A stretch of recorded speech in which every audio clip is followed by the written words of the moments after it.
That says KAALI BHEER. That means black sheep, Oh, according to Google. You like it? yeah. Thanks. I'm getting shy Why? because you're here. I'm too shy to do my intro. Do your You intro. do my intro. I don't know what your intro is. Hey guys. Hey guys. Welcome back to the KAALI BHEER podcast with Urwah Bangi. You don't have to say I'm that. not gonna get an intro. Do you want an intro? But normally, like when I watch podcasts, they intro the guests. They be like, they say all these My special guest for today is Wace. no, they usually give more than that. Like they say, like this person is like they Like what? they like bring the person up. He's They, really nice. I don't think they don't say that. They're like this person is like the greatest comedian or something. Okay, I'll say nice things about you while you do that. Hey guys, welcome back to the KAALI BHEER podcast. My name's Urwah Bangi. Oh yeah, that means black sheep in Urdu. I'm not gonna do that. I'm not gonna say that every single intro. I'm probably just gonna start saying welcome back to the podcast. But anyways, today I finally was able to get ways to sit down and film the wedding questions video. Even though it's not a video, it's technically a podcast. But like I figured it's easier and it's easier for me to edit so that I can post it faster. And I know everyone has been hounding me for this video. And to be fair, I filmed it 3 times and edited it 3 times, and every time I just felt like it wasn't right. And I think it wasn't right because I needed his input. So, and then he told me he would do it like a month ago, and then he never did. And then he just kept saying he'll do it, and then he just never did. So, but he's finally here, and we think he's great. And he's really nice, and On the Kali I love Beer him. I love him. That's all I have to say. He's nice to me, and I think he's a great man. Thank you. Was that good enough for you? Yeah, Okay, that's good. Are you ready? yeah. Okay, first question. How did you kidnap Oasis from Blackburn?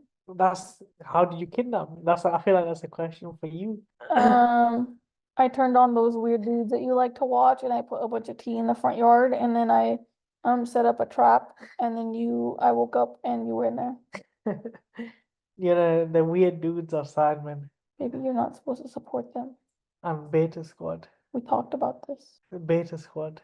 I don't know anything about them, but you better hope that they're not canceled too. They're Somalian. Maybe I think it's just Somali. I don't think it's Somalian. They're Somali then. Okay. Okay, second question. Some of these are statements. Baby, why are you reading Well, that's them? what I'm I'm supposed saying. to read it to you. Yeah, go on. Okay. Milking her wedding content years later. Girl, go get a personality other than poor me. You said something That's similar to me yesterday. what do you mean? Oh, You okay, so when yeah. you were like, why do people still care? Well, it's because I've never sat down and answered everything in like one direct. I've never given direct answers. I always be playing games with them. Like I always be half truthing, half lying, like making up stories with pieces of information. I don't know. I don't feel like you've done that. I definitely have done that. Like I feel like you do a story every time you do your makeup, and like I feel like you've covered through all your makeup videos. You've covered the wedding at least one time over, if not To be more than fair, that. there's a lot of details that I didn't include that I'm now ready to include. But people didn't know that. I know, but like also I feel like your input was not being included, and I feel like there's certain things that only you can say because when I say it, I sound awful, but it's the truth. But you know what I mean? Yeah. We'll get to it. Have you heard about an amazing invention called contact lenses? No. Okay, did it take a lot of convincing for your family to let you marry Wace? I'd say no. Yes and no. Uh, This question isn't really for you, it's for me. Should I skip over my questions and answer them later by this one. myself?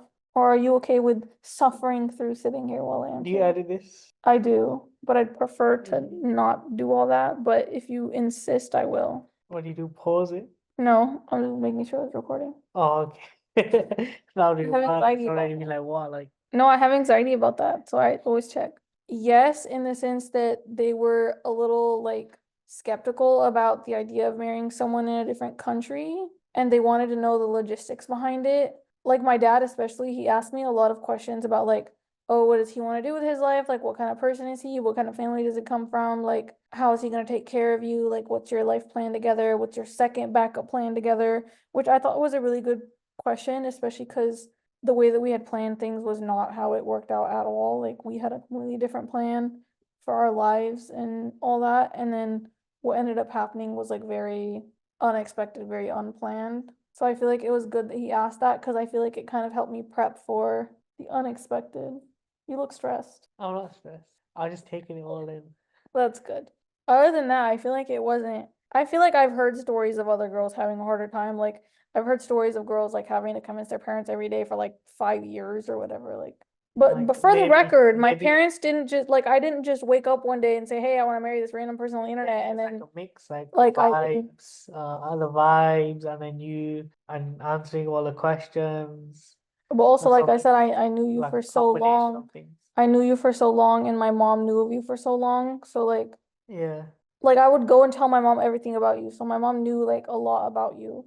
Like my mom would not have let me marry a random stranger, guys. Like just for clarification, like it didn't happen like that. It was I'm really struggling to remember. She knew of you for several years. She was always there whenever we were talking on FaceTime. Like she was always listening. Like I feel like she knew your character and that's why she was okay with it.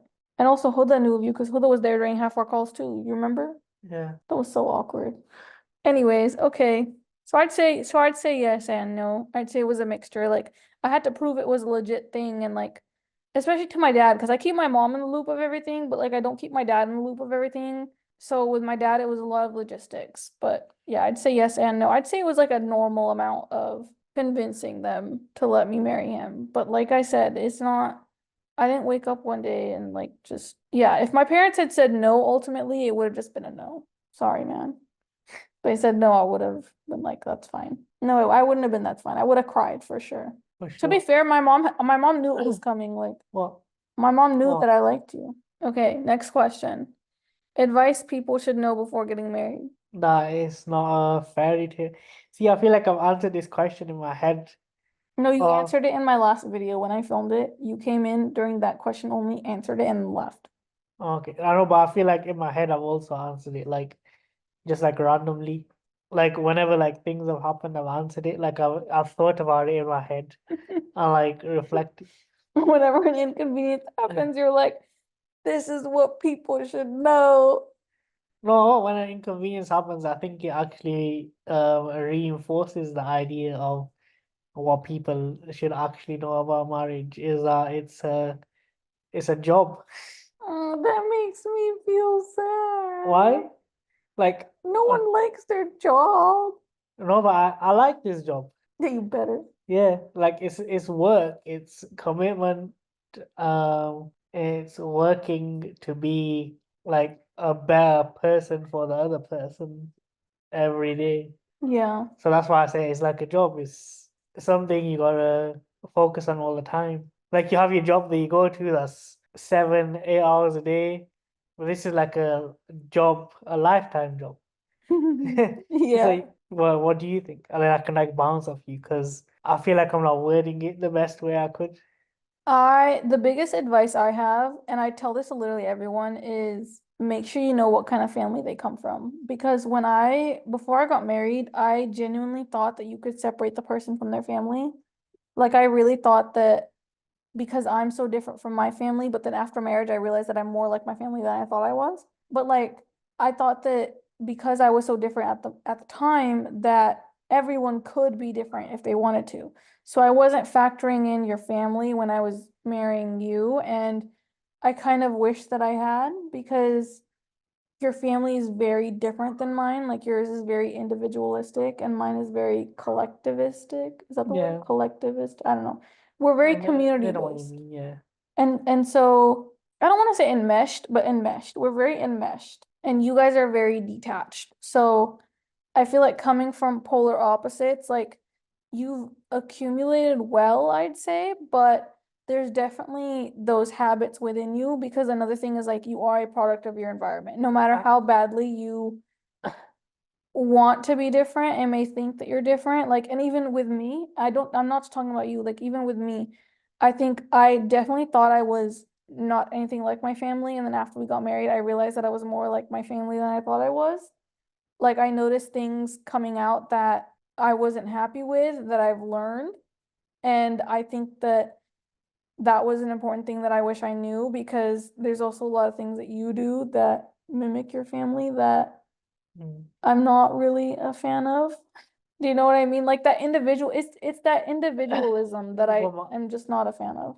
I don't think that's a my family thing. It's that my uncle said. Well, I think my uncle said when we went, like when I explained how it is over here, he said you guys are like how they used to be back in the day because because the family was small, so there was more of a focus on community, which is what you see here is people's families are small, so the community is stronger because people don't have as much family to rely on. So that falls Well, upon the I'm not community. talking about your extended family though. I'm only talking about your like parents, siblings. No, but this kind of relates because even when you said that I've done well to like adapt, like I feel like because I was You've also, done okay. but that's what I'm saying is I feel like I was also a part of that towards the end. I feel like the whole Western nation is going to the Western nations is going that way where like everyone's individualistic. Yeah, that's what. So, Well, I mean, I'm but glad you said it because that's another thing is my family's more traditional, your family's more Western. yeah, but and I feel like that's in gen that's also a lot of Asian families there now too, because people's families are getting bigger there. There's less of a or like we need to like mingle with the community and build bonds and relationships with the community because our family is so big, so we build bonds within the family. I feel like that's how it's worked over there. But like going back to the point where you said I've adopted, like or I've adopted okay, as you said. Well, because you still have your like No, individualistic, like I agree. whitewashed I feel like that's habits. also I'm an introverted. I feel like so that's also a part of it where I like to have my own like time by myself.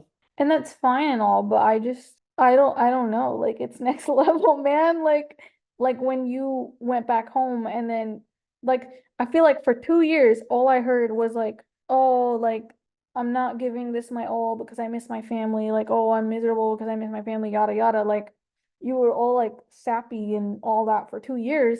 And I'm thinking, okay, great. When we go back, he's gonna be like cured. You spent the entire time in your room by yourself. Like, how introverted are you? Like, I'm not.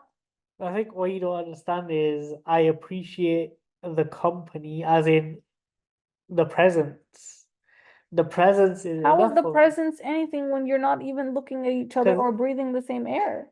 who was talking about this? Um some Some is podcast, no, bro. yeah, not podcast or like a Muslim like podcaster. He was like my wife like, oh, wants me to talk to her all the time and this and that. And he was like, what she doesn't understand is I'm just happy to like be in her presence. Like Well, then you don't need why'd to he talk all the marry a time. woman? Women want to talk. Why'd you marry a woman then? Well, women should just marry women then. That's what you that's Well, if that was what you allowed, I'm say. sure most of us would. We're like, Baby, do you think women willingly marry men? yeah. No. No. No. But see, this is what I learned from the assignment I was doing about You and men, that assignment, bro. about Let me communication go. between men and women for my English 1A class. The people in California will know what class I is. Okay. Where Only people in community college would know what that is because it's labeled something different in university. yeah, it's like men communicate one way and women communicate in a different way. So it's understanding how each like gender or See, sex but that's really communicates. difficult for me to comprehend because even my brother and my dad, I'd say are pretty introverted. Like they don't like a lot of like when us girls talk too much, like they revert back to their shells. And so I understand that, but like you never came out. Like they come out sometimes and they talk to us. Like we converse.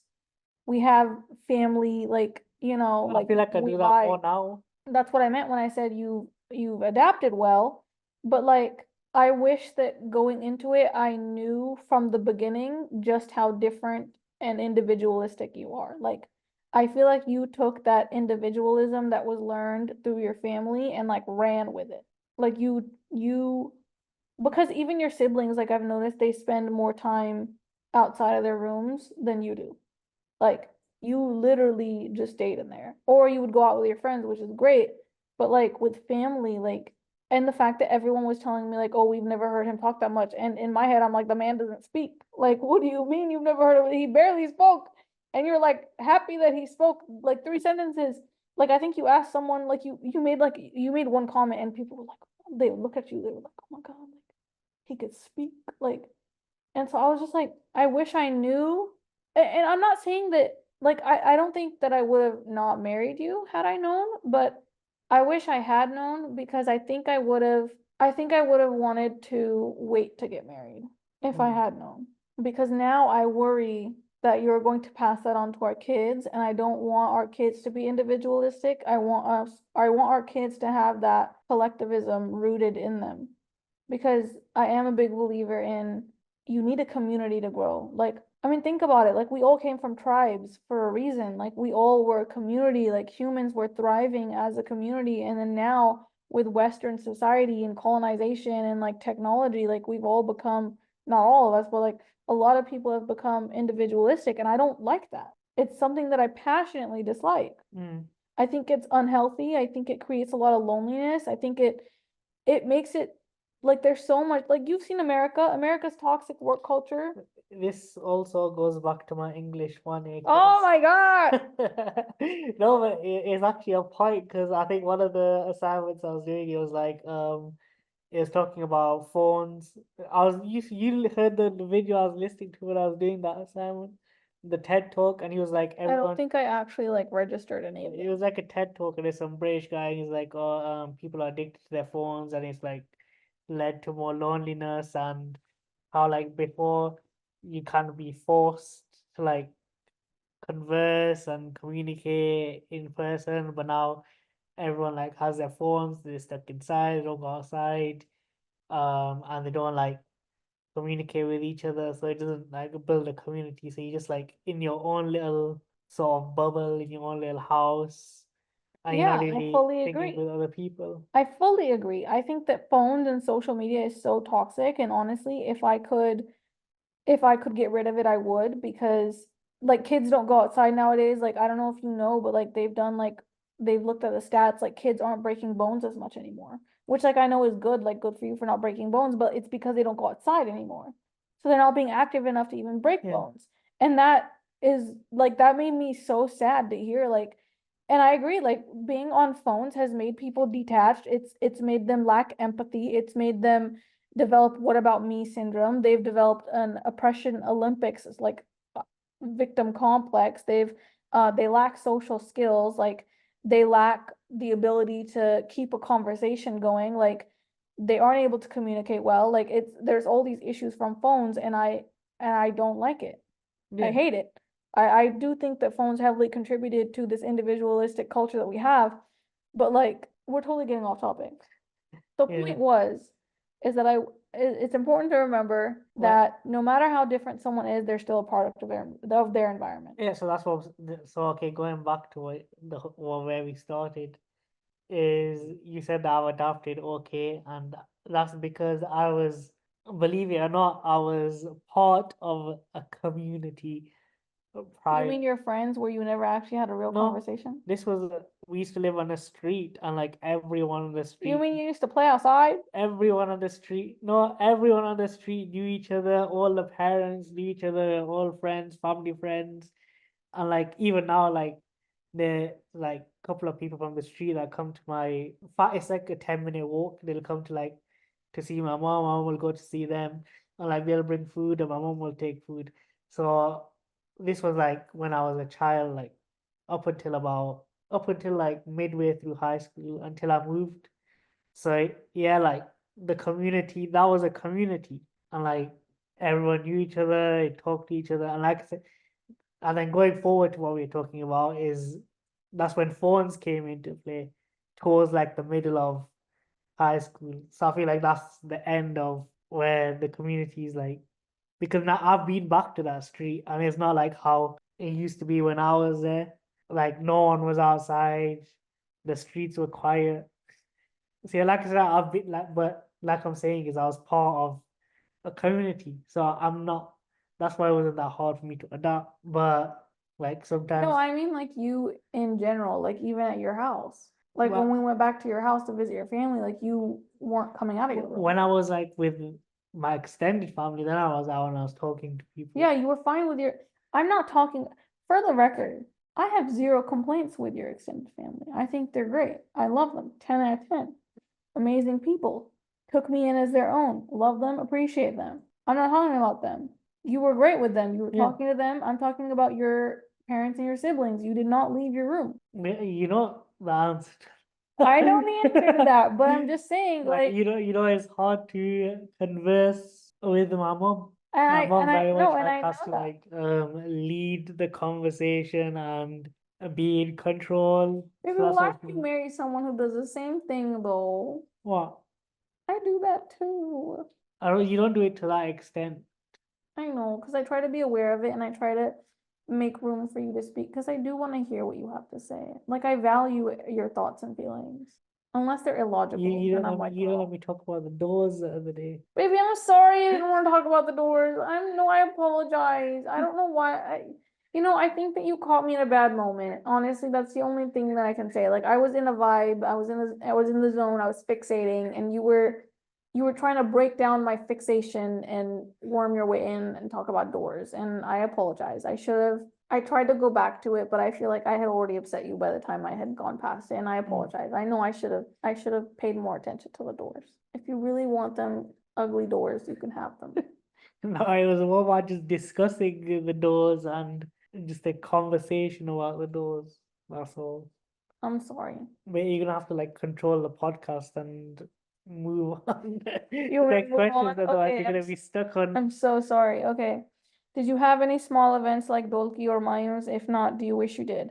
I did not have any small events at all. Like I literally only had a bridal shower and it was literally like everything was very last minute. Like nothing was planned out. Everything was so last minute. And so there wasn't time to have anything. We were originally supposed to get married in summer of 22. Yeah, summer of 22. And then we last minute got married in December 21. It was very sudden. We just last minute were like, you know what? Like, this seems like a great time to do it. Let's just do it. Yeah. That's literally all it was. Like, and I think that was literally all it was. Like, it was very like last minute. I feel like a lot of things. I'll get into that later, actually. If not, do I wish I did? Yes, I do wish I did, but I wish that I could have had those events with only my close friends. Like, because our community they suffer from what about me syndrome in nice terms. In the sense that if you have a party and you don't invite someone to it, they're gonna be offended and take it personally. Like I recently found out that so when we got married, my mom sent Martai to everyone's houses, right? And there was, I think, a few people that she missed because it's a very large community, right? Like she didn't intentionally miss anyone, but there was a few people that she missed, and they found it very offensive that we accidentally missed them. So that just shows you that if I had had any events and I didn't invite literally every single person, and we're a very well-known family in this city, because my grandfather actually helped build our masjid, the first masjid in our city. He was one of the first Muslims in the city. Everyone knows him. Everyone knows me as his granddaughter, right? So if I hadn't invited literally everyone, like that would have been really bad. And I'm not extroverted like that. I wouldn't have had fun. I would have been miserable, in fact. So I'm very glad that things worked out the way it did, but I do wish that I could have had a Doki and a Mayun and whatever, and only invite like maybe 10 families that Really? yeah. Even now you've become more studious in Islam. You still would want I would that. have a musicless Mendi. Everyone would hate it, but I would totally have it. But that's what I mean by like I'd only have like 10 families. So it wouldn't be like an elaborate showy thing. And there wouldn't be music. So It would just be Mendi. it would just be like party, I guess. It would just be Mendi. Like a Everyone would party. just get their Mendi done. That's all it would be. Just like me and some friends, like 10 families, that's it. Only 10 families. It wouldn't be a lot of people at all. It wouldn't be a big elaborate thing. A Mayun, I don't think I'd have one because honestly, all they do is do dolkis and whatever. And I don't really care for dolki. I don't think I'd ever have a dolki because man, I'm sick and tired of hearing them dolki songs over and over. They're so boring to me. I'm sorry, I'm a hater, but whatever. Okay, next question. Did you get any judgment from the community for not having a wedding? You mentioned in your video that in your city everyone gets invited to all weddings. I don't think I got any judgment. No. I might have, like, people might have talked about it behind my back, especially because I recently found out that more people talked about me behind my back than I was aware. Because I found out, well, I'm not gonna expose who told me, but like, people close to me have told me that other people have said things about me, and they definitely did not say those things in front of my mom. Because when someone talks about me to my mom just tells me. So my mom has not told me that anyone has judged me for not having a wedding. So from my knowledge, no. But I think it's best, I think it works because I didn't invite anyone to my wedding. And I think that if I had picked and chosen a few people, then they would have had a problem with it. Like been like, oh, why was so and so special and got to come and I Well, didn't. also it was COVID, so. True, but they were still having weddings, like big weddings. Oh. Yeah. Like I literally in August, we got married in December 2021. In August of 2021, I attended a wedding with like 500 people. Oh, they were letting all those people in. Oh yeah. They did not care. Like yeah, they didn't take it very seriously. But yeah, I didn't have anyone at my wedding except my family, so I don't think they had room to be offended, to be honest. Sorry, but can you explain the difference between a nikah and a walima? A nikah is the Islamic marriage, and the walima is the Islamic obligation from the man's side to like feed people. Is it Islamic obligation? I Googled it and it said yeah, but obviously Google could be lying. But like I think that people make it a bigger thing than it's supposed to be Islamically, because I think the Prophet just gave people some bread and milk and called it a day. Oh yeah, yeah, Yeah, so I think that it's just the sunnah is something small, but people take it a bit extreme. yeah. Yeah. And there's also a Mehndi and Barat, and mashallah, South Asians love to celebrate. Yeah, I feel like South Asians, they got a lot going on there. Oh, India. Is that what you were saying? South Asians. Bharat, is that what they calling India? Barat, I don't know, but I think so. I think that's what it is. in um in Pakistan, that's the groom side walking in. Oh, Like they party on in. I've been to a Barat, it was actually really fun. It's oh, haram, I would never go now. But it was fun in the moment. God forgive me. Oh, this is the one everyone's been waiting for. What happened during your UK wedding? um, from my point of view, we were asked whether we wanted a hall or a restaurant. We chose a restaurant, correct? Yes, but I chose a restaurant because I knew your mom was not going to let me decorate a hall. And I didn't want it to be in a hall that was empty and depressing looking.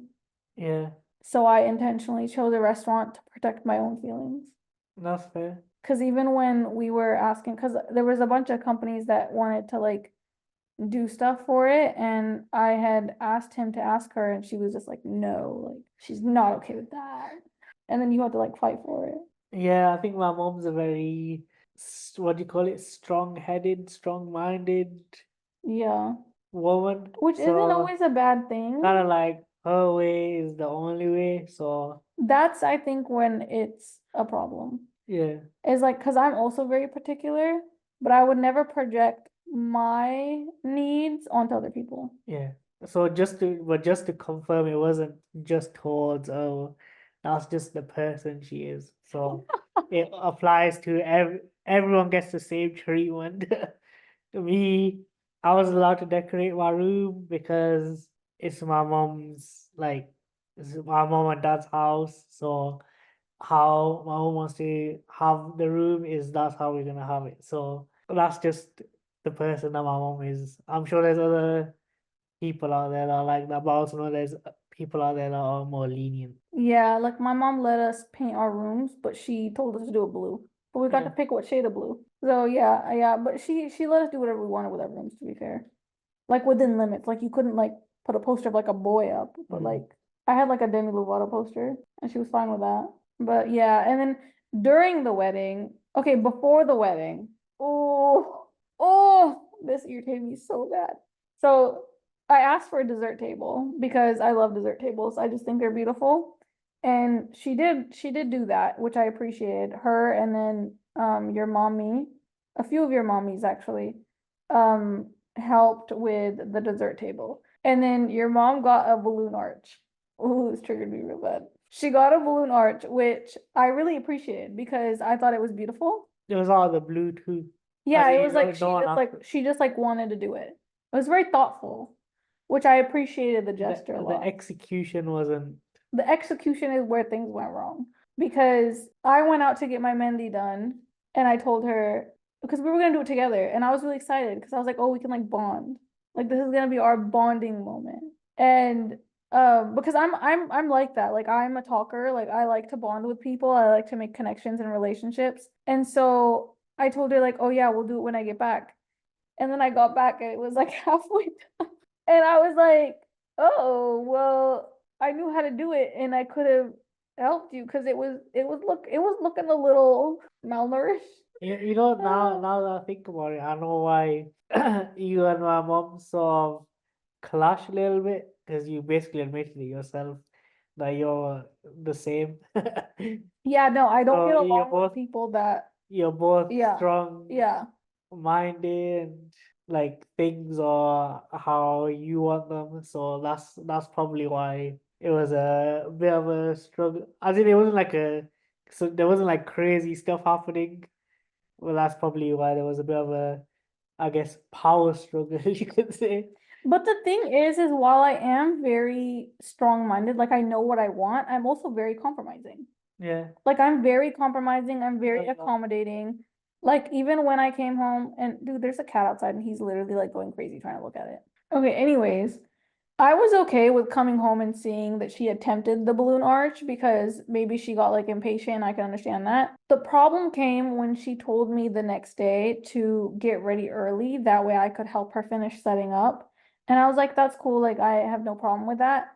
The problem was that when I arrived to help her set up and I was giving her my ideas, she was listening to someone else instead of me, as though this other person was more knowledgeable, more superior than I was. And it just made me feel really invalued, I guess. Like it made me feel like it made me feel small. And I didn't like that. And one of my biggest pet peeves, and you know this, is I don't like when people ask me for something and then don't listen. Why did you ask me then? I could have been upstairs making my little TikToks. And that's the thing too, is like I know TikToks aren't like, you know, the most important thing in the world, but like I spent months gathering which TikToks I wanted to make before our wedding. And then I didn't get to make any of them because that event upset me so much because things like that do upset me. They do really upset me. And that upset me so much that I was just like, you know what? I'm just going upstairs. I'm just gonna try not to cry. And that's it. Because it did upset me that much. It made me feel really bad about myself. Like I was having ideas and I was like helping and she was like, no, not like that. And I was just like, okay, like clearly I'm not being valued here. Like I'm just gonna leave.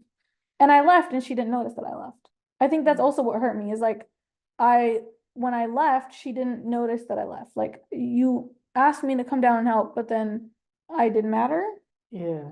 And that really made me sad. Like, and I can admit that I'm also sensitive, but I also am very like, I think it's important to consider other people. And I don't know, like it was my day to celebrate me and you, and I felt like it wasn't fair to put me down like that. And then also someone outside the family was supposed to come and bring a few things for me and also take our photos. Because one thing that I had really regretted for our nikah was it was so last minute that I wasn't able to get a photographer. Like there was no way I could have gotten a photographer, okay? And I really wanted professional photos at our wedding, and I didn't get that. So for our reception, I really wanted professional photos. I talked to this person, they had agreed to do professional photos. Even they admitted that they should have communicated better, and I still have the text, and I don't want any drama, okay? I'm just stating what happened. This person did not they were unable to make it due to a health reason, which I understand. Like your health is the most important. And I was really understanding about it. But was I upset? Of course I was upset. It was my reception. And they even admitted that they should have communicated that they weren't feeling well in advance because they had known for a few days that they weren't feeling well and that this most likely was going to happen. And I wish that they had told me because I would have asked one of Oasis' cousins to take our professional photos. But because I was literally alerted that they weren't making it, like right as I finished getting ready, at that point, it was like 2 hours before the reception. There was no way that I could go downstairs and try to get someone to call one of your cousins and see which one was willing to take photos and then teach them how to take the photos. Like it just wasn't going to work. And so that really upset me as well. So there was, and I know these things aren't like the end of the world and it's not like the most important thing in the world, but there were things that upset me and they're things that I think about when I think about reception, you know? Yeah. Okay. Did you get along with Oasis family and extended? Extended, yes, 100%. But before you move on to that question, Did you enjoy the actual function though? Once we I got to the did. restaurant, I did, yes. do you like the food? The food was okay. But to be fair, I'm not a food person. So honestly, if we had done grillers, I probably would have been happier. You know, before McDonald's was boycotted, there was an ongoing joke in my family that I'm a McDonald's kind of gal. Like, I would be much happier if you took me to McDonald's before the boycott, not now, obviously. But like, I'm much happier going to somewhere like that than a fancy place Mm. because I'm more likely to eat the food. So, yeah, I wasn't a fan of the food, but I appreciated that your mom wanted to go to a Pakistani place, probably because she assumed that I would like it. Yeah. So I appreciated that thought. Like, I can definitely appreciate the thought that she did put, like, and the effort that she put. Like, I did appreciate that, Yeah. and I do appreciate that. But yeah, I didn't like the food. But I loved the playing Mafia after at your house too. That was really fun with all your cousins. That was fun. I had so much fun doing that. And then talking to your other cousins as well. Cousins are great. You have great cousins, dude. Yeah. I don't feel like you appreciate them as much as you should. Probably because I grew up by myself Yeah. and there's a massive age gap. So, I get along really well with children because I think like a child. no, but I feel like the kind of stuff that you guys like are interested in transcends age, like makeup. Oh, true. So, whereas with guys, a lot of stuff that I will be into will be very different to what a little boy or like a young teenage boy would be into. I don't know. I feel like my brother had a really big age difference with our cousins, but he still would like play whatever they wanted to play.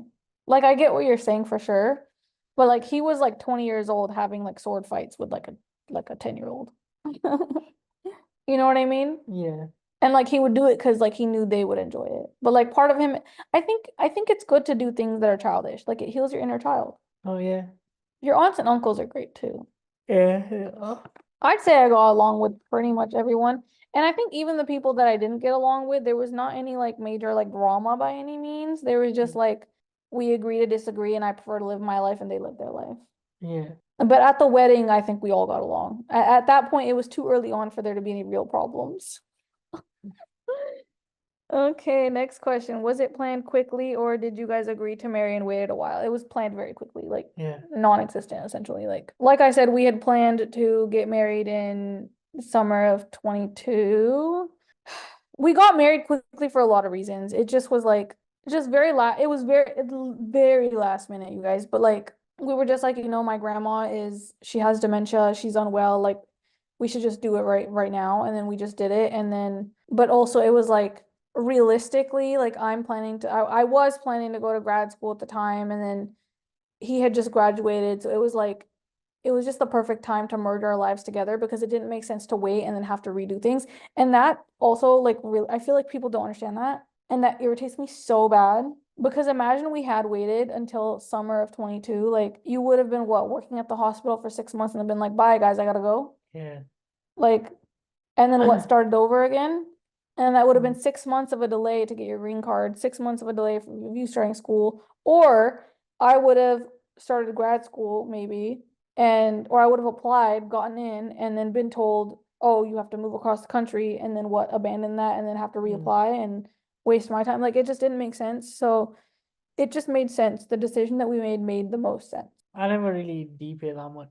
Like Well, you kind also of, admitted that you didn't even think about the consequences of getting married and moving countries. Like you just kind of were like, okay, I'm leaving, bye. yeah, I didn't. And then you were like, well, if it isn't the consequences of my own actions. Well, like everything works out in the end, so I can't believe you didn't think about all these things.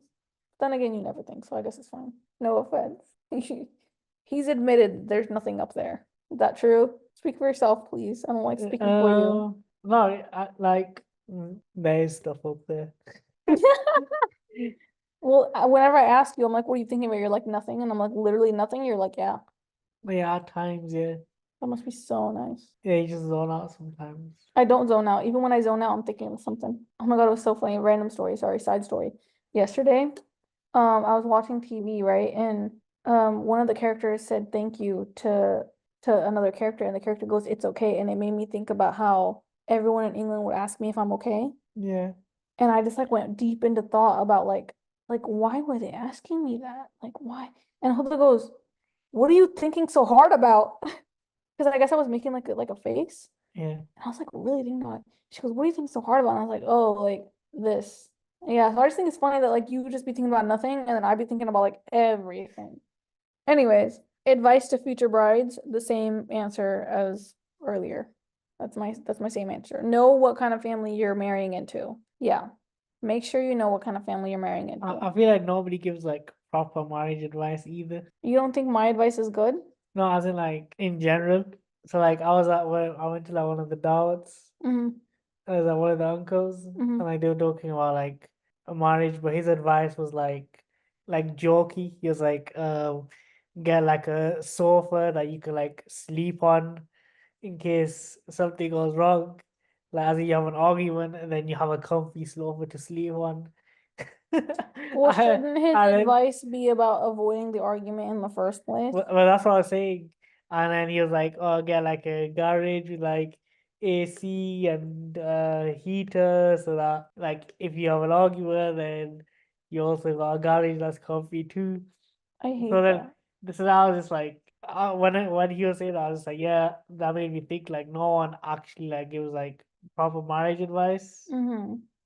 I agree.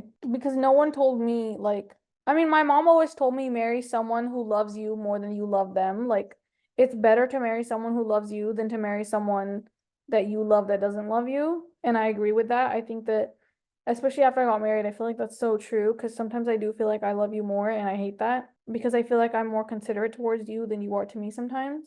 And that drives me insane. So I know that that's one advice that I do give because there is a man out there who will literally kiss the floor that you walk on.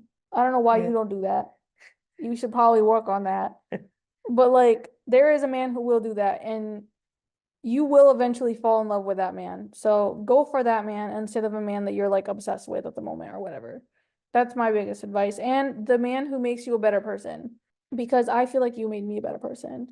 And I think that if you had told me 3 years ago that this is where I was gonna be, I would have freaked out and been like, there's no way, bro, like giving up Halloween, like you're on crack. But then like, and it wasn't even like you said things to me because you never did. You've never made a comment or told me to stop doing certain things. It's just like, what?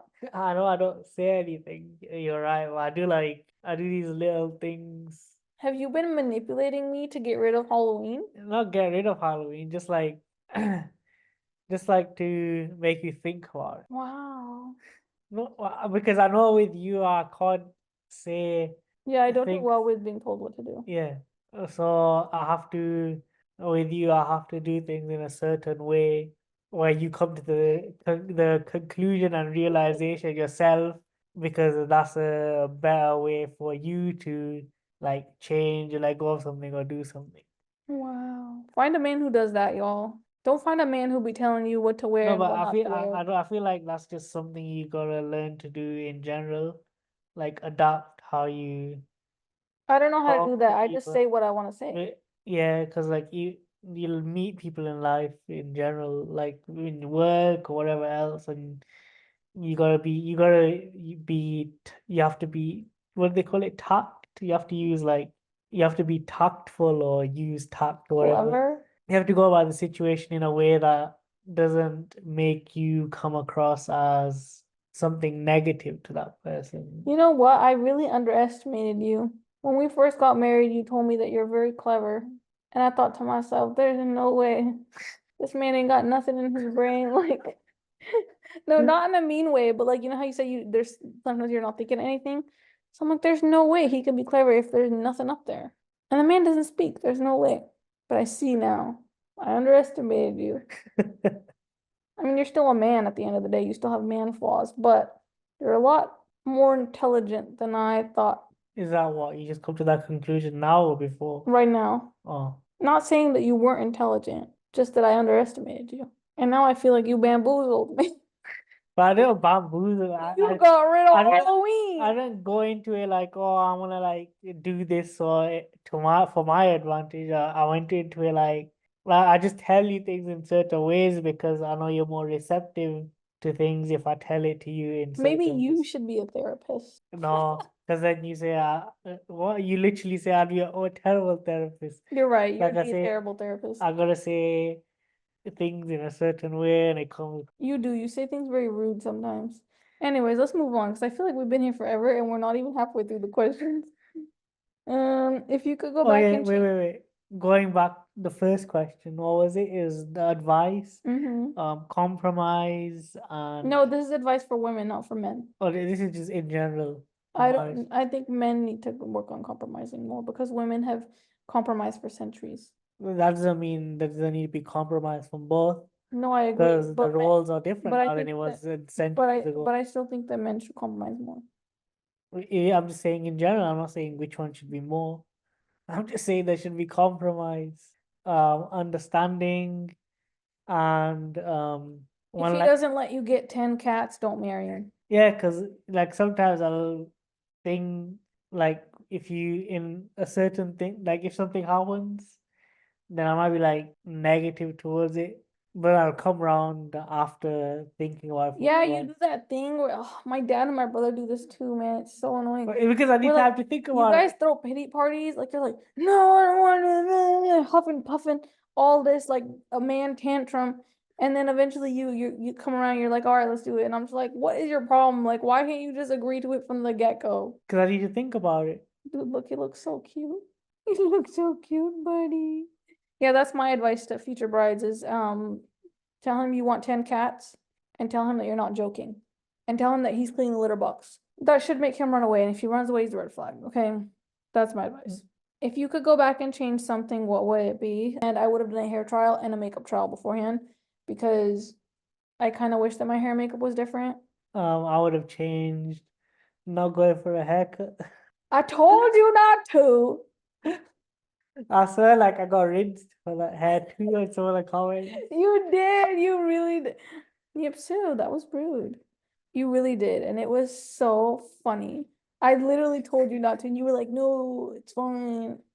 The problem was is I went to like 3 barbershops. I went to the best one, and the second best one, third best one. They were all closed, and then I had to go to another one, and they can't they The way messed that you up. could have just left your hair though. Yeah, I should have, but hindsight is 2020. Yeah. Also, I guess if I could change another thing, I would change not having it last minute because I feel like I had no time to prep for it. That's why I didn't have a makeup trial or a hair trial. Like it was too last minute for me to do anything. Well, So, you still looked pretty, so I don't think oh, you thank needed any of the you. trials. I just wish it was slightly different, but you know. Girl, please, I like a guy who lives away, so I need to know how to bring it up to my mom. How did you do it? My mom knew we were friends from the beginning. Yeah, take the jump or the leap. Yeah, but I Bring also it have up. heard that it's easier to bring it up if you tell a sibling that you're close to first and have the sibling go with you to tell your parent. Yeah, it's also, I guess it's, I feel like maybe an assumption here is that you have parents that are hard to tell things to, so that's why you're asking that question. So that's probably another thing. So my recommendation there is don't be those parents when you become a parent. That's real. That's so real, dude. How did you decide on your outfit? Because I'm so indecisive, I change my mind every other day. Honestly, when I saw it, I just knew. Like, I feel like that's such cliche advice, but like when I saw it, I just knew that that was the one. And I had looked at like a bazillion. The thing is I had been looking at dresses since like 2018 when I met you. Like, Mm. because I'm Delulu like that. Like, I even when you were blocked, like I was still looking at wedding dresses. Not it wasn't you, it was me. Like I just was always looking at wedding dresses. But when I saw the one, I just knew it was the one. I'm sure the girls relate. Oh yeah, I'm sure every girl has planned her wedding. Like I remember like I had planned my full wedding like before I had even met you. Like I was like, this is exactly how my wedding's gonna be. And not how it happened, but you know, I tried. Was your wedding super intimate or just a small one with 50 to 100 guests? It was literally just family. Like that's all it was. It was literally just my family. Like Yeah. my grandpa, my great aunt, my aunts, my uncles, my cousins, my mom, my dad, my grandma, my siblings. That's all it was. That's it. No friends, nothing else. What did you wish you knew before you got married that would help newlyweds? I already answered that. Yeah. Yeah. Oh my Compromise. God, I have to text her. I haven't heard from her in so long. Remind me to text her more though. Compromise, understanding. It's not a fairy tale. It can be at times, but it's choosing to love that person every day and change for the better for that person every day. Yeah, It's growth, that's what it is. that was beautifully said, my love. I feel like that's what I was trying to say in the previous ones, but Very, this very is well a said. this is a You've thought about it. You've let it better marinate. crafted conclusion or Next evaluation. question. Why didn't anyone from his family come? Not even one person. I'd say COVID. Look, give the honest truth. Well, that was the honest truth. I think my uncle wanted to come. Why are you looking at me for? Give the Well, details. that's what I'm telling Give you. the full Well, story. that's Come on. what I feel like the full story. That is a lot of the full story is I think also like I don't know. It's like you said, it was sudden. It was too last minute. So that was one of the things. The flights were very Then expensive because of how last minute it yeah, was. and like they work, so getting that time off at such short notice was hard. I think people were Uh, a little bit upset that why couldn't they make the taking work off a priority? And why wouldn't they just pay the price no matter how much it cost? yeah. Which I understand why. I'm not saying that I don't understand why, but I'm just letting you know so you can elaborate if you wish to. Yeah, like, um, I think previous me before coming here probably would have had a similar mindset to a lot of my family, which is like it's last minute, and then you got people saying like, why didn't they make the time? So they probably would have said like I probably would have been one of the like my family before Mm-hmm. coming here. Like I would have had like the same thing, but after coming here, I probably would fall more on the other side where I would make time. Mm-hmm. So I'd just say it's the mindset of my family is different to other people's. I mean, like I feel like obviously I can't speak on behalf of them, but I feel like they didn't come genuinely because of those reasons rather than anything like negative. Like they genuinely didn't come because of time, short notice, and they're getting time off work and expensive tickets and um like their kids. That those are like the genuine reasons why I think they didn't come, rather than anything like negative or anything like that, because they still watched the wedding and were like there and they all got together for it. Like they're all in one room, like your cousin always likes to say. Like they were like he likes to say there were like 50 people in like one room. So Mm-hmm. like I feel like they all would have wanted to be there, but because logistically it was tricky, they weren't there. Yeah. I don't know if you agree with this, but I've also noticed that individualistic families are a little bit less considerate Yeah, so as I say, it goes towards back to other that. people's feelings and things like that because I know people ask me why my parents didn't come to our reception, and it genuinely because they were genuine, like they actually thought they were going to Hajj last year. Like they actually thought they Mm. were.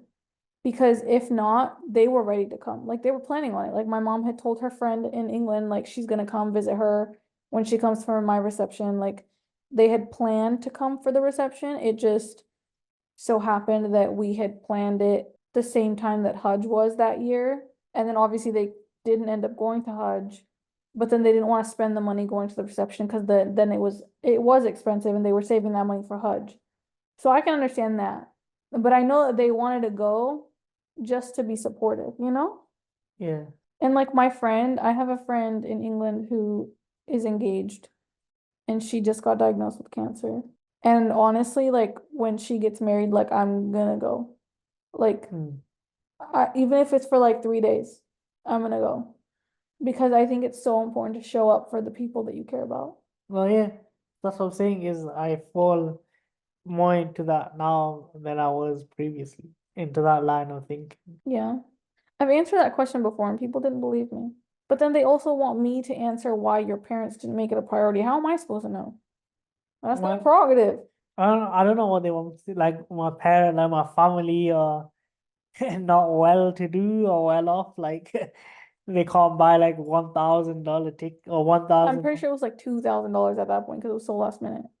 Yeah, it was like I mean, yeah, it was expensive. Like even now, like they still can't come because money wise, it's a big burden and it's a lot to put And there's on. like five of them Yeah, too. exactly. It's a lot to put on a family of that, like a family of that size.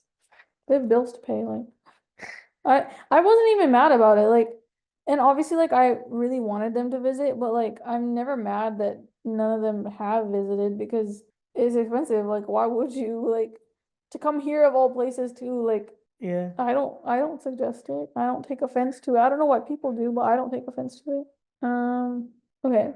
Has anyone aunties IRL made fun of the non-traditional differences?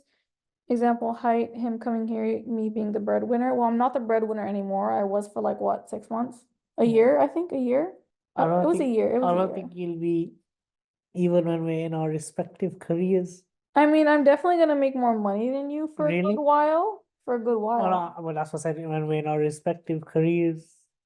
Oh yeah, especially because at that point, once you're established, I plan on working pro bono a lot because I want to give back. No, but say you are at the peak of your like job, Yeah, I'm not making as much and as I was at you. the peak of mine. I'm not making as much as you ever. Unless I magically like win a lottery or something. But that's haram, huh? Yeah. If I get gifted a lot of money. If one of my rich uncles passes away and leaves me in his will, then I'll be Yeah. the breadwinner. Did people know I couldn't work? I mean, I hope they know he couldn't work because he didn't have his green card. Yeah. So he couldn't do anything for like what, it was like a year and a half. Yeah. Yeah, so I made the money for about a year and a half, but girl, the second that I didn't have to work, I quit. I said, goodbye, girl. Technically, I'm the breadwinner now, but No, you're not. I make more money than you do. Doesn't mean you're the breadwinner. Well, I don't pay for the bread. Yeah, exactly. See that? I'm the dress winner. You're the spend your money or whatever you want winner. That's my right. Period. But as for the question, aunties have made comments, yes, and they haven't said anything to my face or to my mom, but I have been told that they've said things to other people. Other aunties in the community have talked about it amongst themselves. They've talked about the height difference, the purple hair, the you coming here to marry me and me not going over there, the not having a big wedding. Like, yeah, I've been told, I don't want to out anyone, but I've been told that people have heard other people talking about it. And I've also been told that it's aunties that I wouldn't have expected it to be. So that means it's like people that I'm probably sitting here thinking that they're close to me and nice to me, and they've been talking trash behind my back. Because they didn't name names. The person who told me did not name names, but they did say that it was who I wouldn't have expected it to be. And that really stresses me out. I feel like everyone's in Why awe would why now. would they not tell you the name for? I'm glad they didn't because I'd go and fight them for sure. And I feel like if it's someone that I'm really close to, that would shatter me. Is that the same for the other question? What question? Which was were they talking when they weren't invited to the wedding? Like did people talk about not being invited to I it? don't think they were personally offended that they weren't invited. I think they just thought it was weird that I had an at-home nikah. Oh, okay. Like they were talking about how weird that is. Oh, okay. Like I don't think But they were did offended. they name drop there? Oh yeah, I know exactly who said it. Ah, who? I'll tell you later. But like I know exactly who said it. Okay. Relationship with mother-in-law. I hate this question. What, yours? Yeah. My relationship with your mother. Wait, I think we already answered this. Is like you're two like strong women, so I there's have like a nothing clash. against her. I have absolutely no hard feelings. I understand why she is the way that she is. And I also understand that we are the same, but we're also polar opposites. Yeah, Like we're either the same or we're polar opposites, like the furthest side of the spectrum you could possibly be. And I understand that that causes a lot of clashing. I think that we live our lives differently, and that's okay. Um, I think I tried to make her my second mommy. I mean, I technically have like three mommies, so I guess a fourth mommy. I tried to make her my fourth mommy, but like that didn't work out because she wasn't very receptive to it because I think that all of you guys are rather independent. yeah. individualistic once again. That's gonna come up a lot. Um, and I'm not like that. And I think that I pushed it too much, and she kind of was like, "Whoa, like hold your horses, like back up a little." So I backed up a little, and now I just let her live her life where she lives it, and I live my life where I live it.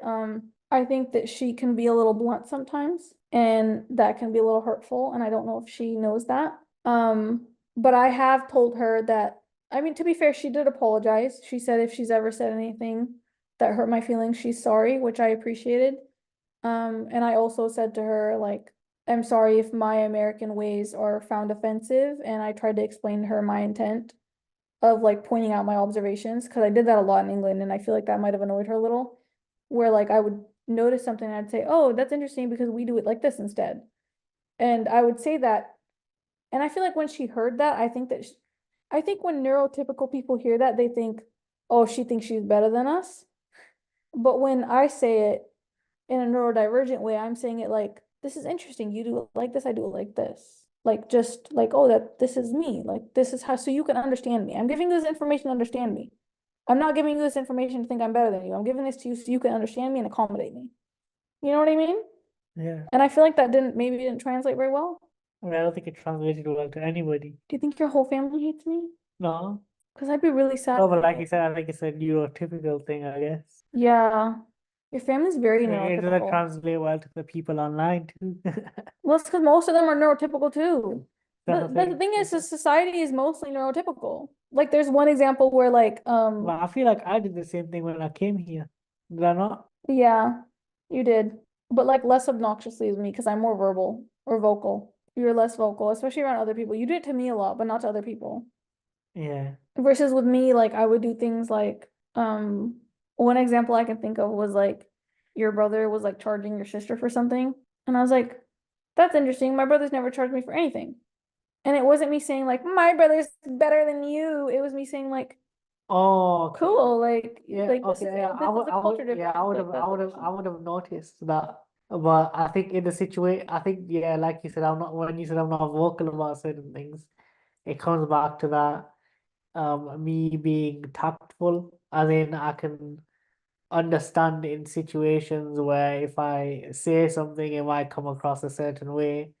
And if I don't say something in a situation, then I won't be seen as like that kind of person or someone that to look down upon or negatively. I think that I understand now how the neurodivergent words come across because I've been like paying more attention to it, but in the moment I didn't realize it. Because like if I went back, I wouldn't say the same things. Before I say a lot of things, I judge, and not all Well, the you're time, more neurotypical than I am. but I don't like, I don't know if everyone does. I'm not, that's what I'm saying. I I don't know don't if do that. I just say what I want to say. Well, I, I think about it, and I'm like, how can I word it good? And then I word it and it still comes out bad. well, that's what I say, like sometimes, because you said there can be situations where I can say things in a certain way, but I think habit takes over where like I just say things Like in, another example is I remember when like we were home and I was bored out of my mind. Like I was so bored I was gonna do the dishes. And like I went up to your mom and I was like, like in my family, like when guests come over, like we do stuff with them. And in my head, that was me saying like, oh, like, can you take me out to do the things that you told me you'd take me out to do? And she was like, well, that's not gonna happen here. And I was like, oh, okay, that's okay. Because I was just like, I don't understand why I'm bored at home. Like I'm a guest. Like yeah. shouldn't I be like the no one wants to talk to me? I think a problem was that we were also there for a while. I mean, once I vocalized it to the rest of your family, they were very accommodating. Yeah. Like when I posted on, because I had a separate England Snapchat and I had all his family on it. And when I posted like, hey, can someone like hang out with me? Like I'm really bored and lonely. All of your cousins started like hitting me up and we started going out a lot. And then it was like problem solved. So it's like, I But all don't, right, so the way that sounds is someone hit me up on bored and lonely versus when I'm home, what you basically just said, which is, oh, like back home if a guest was here, then and they wouldn't be bored compared to hit me up, I'm lonely. You can like judge Would you Not think both she times. do you think she would have preferred if I had said, "Hey, you promised to take me places, could you take me? I'm really bored." No, I think saying, hey, you promised me this, that, this, can you? I feel like if you worded that a little bit better, yeah, I think maybe you would have come I don't across know well. how I could possibly word that. I tried my best in the moment. It's whatever. Bygones be Maybe bygones. I've let it go you now, could say the but same thing. Hey, well, I mean, I've learned I'm my bored. lesson. Like next time we go to England, like I'm not gonna sit around depending on people because I didn't make any plans intentionally because I thought family time was gonna be Yeah. a thing. And it's funny because all of my friends didn't want to make plans with me either because they were like, "Oh no, you're gonna be spending all your time with his family." And then like that wasn't really a priority until like I made it clear how bored I was because then Mm. even your uncle and aunt were like, let's go out, like let's do something. Once I was like, I'm really bored, like I'm just sitting at home. And they were like, oh yeah, let's go out. So they accommodated me well, but Yeah. yeah. So yeah, so it's okay. I can admit that the thing is too is I can admit that I'm a difficult person to get along with too. Like I can admit that. I know that I'm very neurodivergent and I that makes me very difficult to get along with. Yeah. I also don't do well with flexible schedules, which your mom loves. She thrives on that. Ooh, girl, that stresses me out. I don't like that. I like a very scheduled, strict routine. Love that. I can't handle the rest. No, no. Okay, did your families have any reservations slash concerns with marrying someone from across the world? I already mentioned mine. My dad's only concern was like, can you take care of me? What about you? Mine was She's Pakistani. your all right. Now this is gonna be sound bad, but like the Pakistanis in England are very different to the Pakistanis over here. So I feel like I that have was nothing to do with this, by the way. I don't know anything about this. that was a bit of a concern. I mean, right now on Twitter, there's like a whole thing between Pakistanis and black people in England. So I'm sure the people in England can like somewhat like It's gonna be understand. only Pakistanis listening to this, so they're not gonna understand. What do you mean? Yeah, like They're gonna Pakistanis in be like, England. "You're attacking us." In England. Yeah, they're gonna feel attacked. They know what's good. I'm sure if they're on Twitter, they know like the whole thing that's going, the beef between Pakistanis and black people in England right now if they're on Twitter. Like, so yeah, it's like the Pakistanis there are different to Pakistanis here. Maybe on the East Coast it's a little bit different because they are less like, I guess, upper Assimilated. class Oh, okay, yeah. than the Pakistanis on the like Everywhere West else, Coast. literally everywhere else. Yeah. So I feel like maybe they had that perception as in they haven't ventured out and seen Pakistanis elsewhere and like how they're different to the diaspora. Is that how you say it? Diaspora. Diaspora of Pakistanis like in England. So they probably had like a preconceived notion. So yeah, just like so basically the point is that reservations Mhm. about like what your family are like.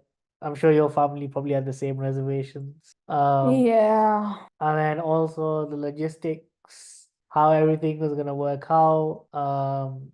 Obviously we're young. We didn't have anything like set at that moment in time, so that was another like concern. And yeah, I think mainly the concerns were about logistics, to be honest, like how everything was gonna work The out. purple hair was also a concern. Yeah. That spread amongst the family quite quickly. Unkind things were said due to one person initiating them. Mm. Yeah. I don't think that was fair. No, it's not. Especially because the only thing spread about you was that you're a good Muslim. That was the only thing spread about you from my family, amongst Yeah. other family members. Meanwhile, one individual, Yeah. I feel like uh, it's not hard to be, I guess, nice, or it is for that person. even if it's not nice, just to like um live and let live. Yeah, I agree. Is that all you have to say about that? Yeah. Okay. Are you tired? How many more questions? We'll go quick. Four? We'll go quick. We'll go quick. Is that We'll go all? quick. We'll go quick. I Okay. promise. How did you guys meet and how did it turn into love and marriage? We met in it was like a Muslim community on the Bird app. And he found me vibing. and then followed me and then would like bother me all the time and then we became friends and then I blocked him and then I unblocked him and then I blocked him and then I unblocked him and then I blocked him and then I unblocked him. Yeah. And then he said he had feelings for me and I told him contact my mom's. Let me know when you're ready. I said I'm blocking you. Send me a letter via pigeon. Just kidding. I said mail it when you're ready so I know you're ready. Contact my mom's. And then our parents talked and Yeah. that was that. What would you do differently in terms of preparation, decor, invitees, themes if you were to get married to the same person this year? Honestly, I don't think I'd change much. I'd probably just have it in the masjid instead of my house because better lighting. I'd definitely get a professional photographer. I'd do my hair differently. I'd do my makeup differently. Yeah. Everything else I think I'd keep the same. I'd have Pizza 64 for sure, You didn't dude. invite your cousins because they were in Canada at that time. Yeah, they were in Canada, so I'd invite them for sure. Sorry. Are any of your in-laws upset they couldn't attend the nikah? You answer that because I wouldn't know. They've never mentioned anything to me. I think maybe. That's good. You don't know either. No, but I think they might have been. They don't Uh, really talk about feelings. Anytime I well, I think tried, they make I a think joke. because it was so I think like I said, yeah, I think at least one person, I think the plan was at least one person was going to come. But because of how short notice it was and all of that, they couldn't come. So I think maybe they would have been upset if they couldn't make it. Yeah. Every time I'd try to bring up anything remotely sensitive to your family, they'd make a joke. And so I eventually, like, I think within 3 days, I was like, I'm not bringing up anything feelings ever again. Like, it's not going well. Because you know me, I'm a feelings kind of person. Like, I bring feelings into everything. But they were just like, ha ha ha, no. And I was like, okay, it's fine. It's okay. Are you guys going through the immigration process or adjustment of status? How long did it take? I think we should make a separate podcast on that Yeah. because there's a lot on that, and I'll let people ask questions and I think that we'll do a whole podcast thing will be out next year. next year. Okay, that's fair. That's okay. How did you know he was the one you wanted to marry? How did you know you were making the right decision? So I knew you were the one I had to marry when I did istikhara and right after I did it, because like at that point I was like almost graduating, like I didn't know what to do with my life. I was like, should I go? Because my plan was always to go to England before you even came in the picture. I was always gonna go to England. Um, it was my dream. It's what I wanted.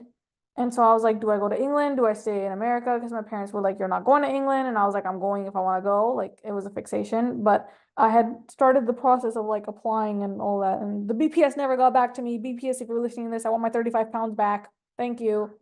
So I did the card and I was like, what's next for me, God? Like, what is the next step in my life, girl? I probably shouldn't say that, huh? Is that disrespectful to God? Nah, just continue. I apologize, God. Forgive me, Allah.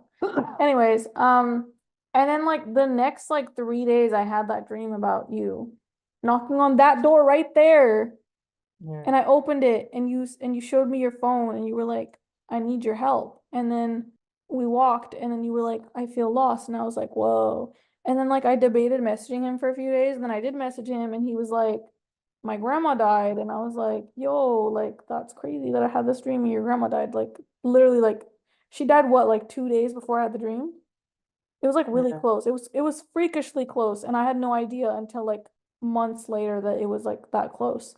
Um, so that was the first thing that told me that you were the one I had to marry. And then the second thing was that after that dream, I noticed that I started getting more religious. And so I think that that also played a large part because I was like, yo, this man is bringing me closer to God, like without even trying. And so I think that's what did it for me. I feel like you were making me a better Muslim. Um, for me is how you made me feel. So you, this is like so like cringe gonna sound so like cringy I'm and gonna bully you about later. like special. Like you're like really nice to me. Am I still nice to you? Not as much. At times.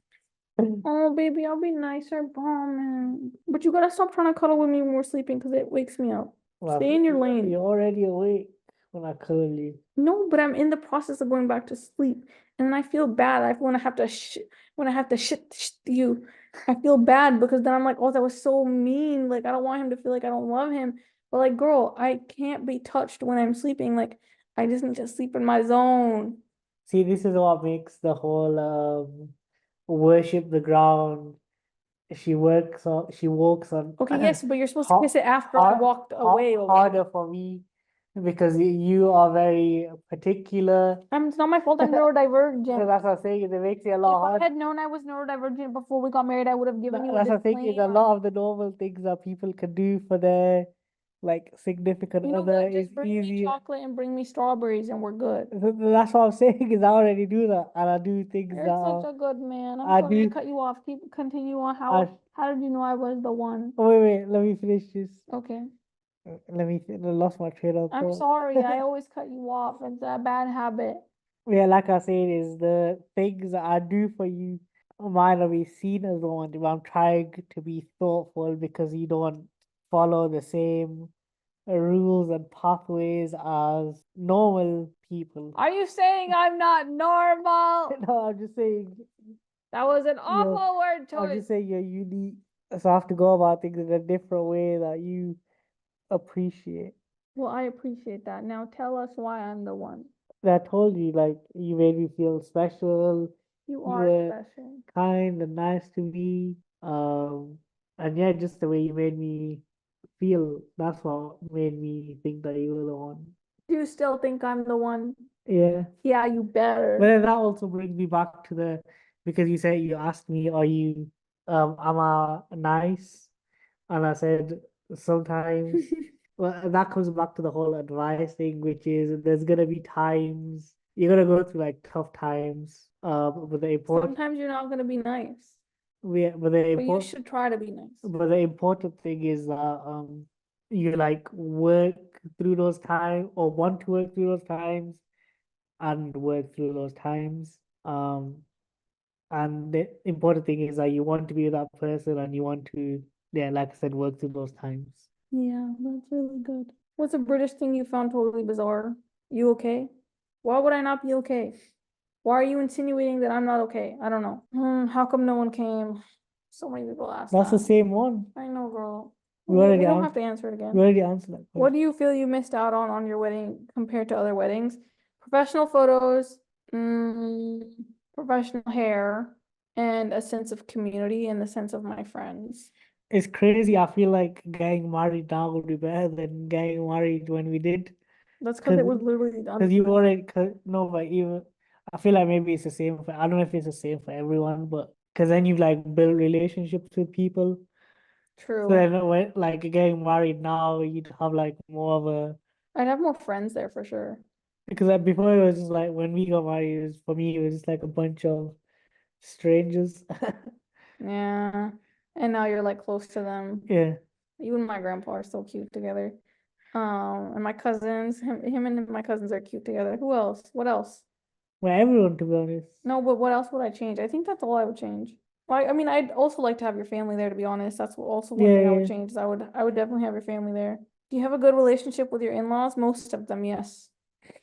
There's only two people that I would say I don't have a good relationship with, and one of them I don't take personal. I mean, okay, I guess whatever. I guess there's really only one that I don't have a good relationship with because there's another one that I'm like, I don't know, but they're a child, so I'm like, I don't beef with children. Like it's fine, whatever. Like live your life, I'm gonna live mine. Like I wish you the best, cool. But there's that one person that I'm not gonna say who, but it's the same person who is saying unkind things about me. That one person and I do not have a good relationship.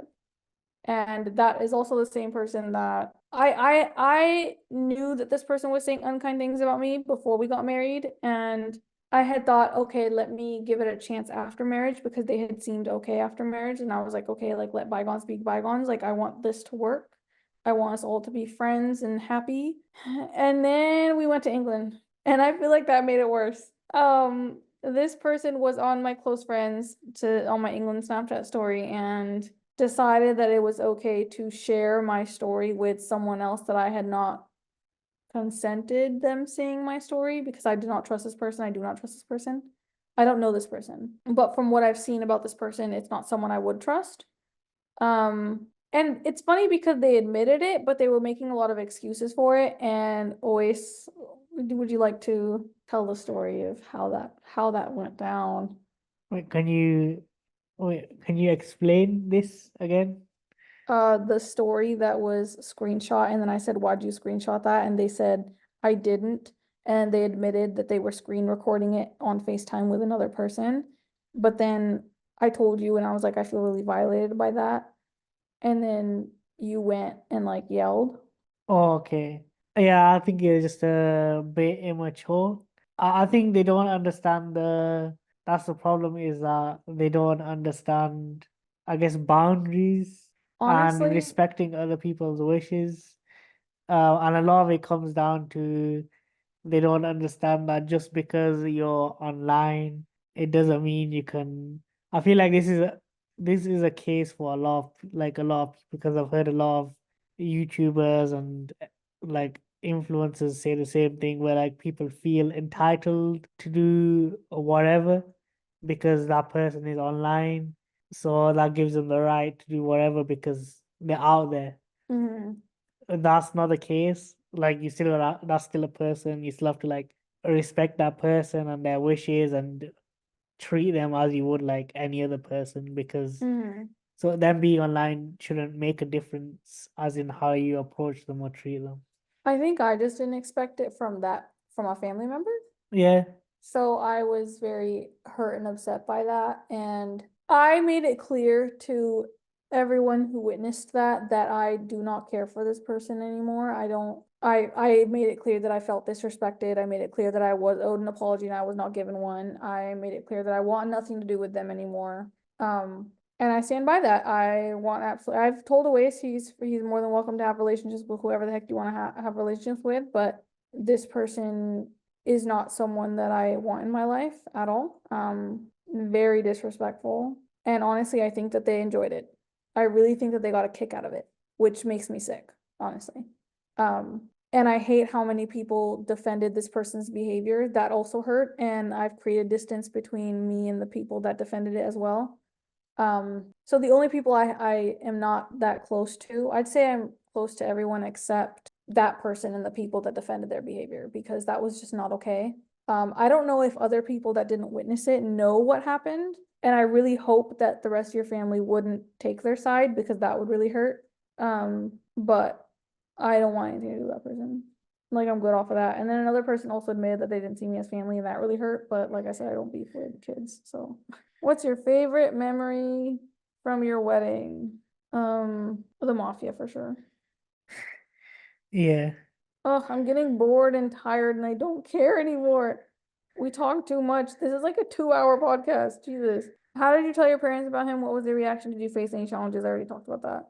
Would you rather have had a small scale event rather than a super intimate one, i.e., 50 guests at a local rec center? Yes, absolutely, I would. Because I'd love to have my friends there and I have more friends now, so I would have loved to have them.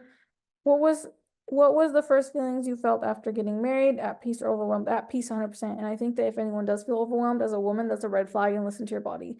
I think that if you marry the person that you're meant to marry, you will feel at peace. Did social media / hate affect your marriage? I wouldn't say my marriage, but you can agree or disagree if you want to. Like if you have a different opinion, you can give that. But I do think that social media / hate affected our relationships with our families because I think his family didn't, I mean, we already talked about it, like a lot of his family doesn't respect my boundaries with, not a lot, it was just those like 2 / 3 people that don't understand that I am a human being and they blame me for social media, which I don't think is fair. And then with my mom, it made things difficult because she didn't like seeing the things that people were saying about me and she wanted me off of social media. Like she didn't blame me, which was nice, but she wanted me off of social media for sure. So that it did affect my relationship with my mom for a while. Do you think it affected our marriage? No. That's good. What did people say about the height difference? No one in real life. People online made jokes about it. People made nasty, nasty jokes. They made like they made jokes about me being a lesbian in the closet. They made jokes about you being transgender. They made um all sorts of nasty, nasty comments. The purple minion, the what they called him, the M slur that I'm not gonna say. What's the M slur? I'm not gonna say it, but it's a slur that people say to short people. Oh, midget? Hey, you're not allowed to say that. That's a slur. Any regrets? I already talked about regrets. No, no regret. No regrets. If you were in his situation, leaving your home and nobody being there at your wedding, from your side, how would you have felt? I think you know me well enough to know that I would not have felt a single thing. Well, I think Would have been wait, vibing. you said that, but then I think you also, I think now you probably hold a different view. No, I don't think I would have cared because like I think now you when do. my family didn't show up to our reception, I did not care. No, but I I mean, think I now know they you had a do. good reason not to, but like I don't care. I think now, yeah, I think now I would have been hurt. But also I think that me and my family have gotten a lot closer since we got married. Yeah. So I think, yeah, you're right. I think that right now in this moment, yes, I would have been hurt, but I think it's also important to remember that you've always been kind of an individual in your family, and I've never been an individual in my family. I've always been enmeshed. So even then, at that time, I wouldn't have been hurt. If I had gone to England all by myself, and I mean, I never would have because I don't think that's Islamic. But like, if I had gone to England and married you all by myself, I would have been fine in the moment. Like, I would have been chilling. I don't think I would have cared at all. Now, yes, I would have. Were you empathetic towards your husband during that process? I feel like I was. I kept telling you, like, if you want to move to England, like, if you want us to get up and move to England, like, we can, like anyone can come, like bring a friend, anything, like do anything you can to get someone here. Like I feel like I was empathetic. I feel like I've been empathetic this entire time up until like I think recently when I'm like, okay, like I'm empathetic, but you can't keep letting it affect our marriage at this point. Because I think you do struggle with missing the dynamic over there a lot and you project that onto here a lot and it creates this like misery bubble cloud which I really hate being in. Mm. But I think in the beginning I was very patient with it. Like even when you low key ruined our first Eid, I feel like I was very empathetic about that. Like I understood where you were coming from, even though it affected me a lot. But yeah, I feel like I was empathetic. And I always told you, like anytime I saw you like upset, I was like, we can drop everything here and move to England right now if that's what you really want. I mean, obviously now that I've gone to England and that one person that really triggers me, I don't think I'd want to move now, but before then I was always willing. But what do you think? Do you think I was empathetic?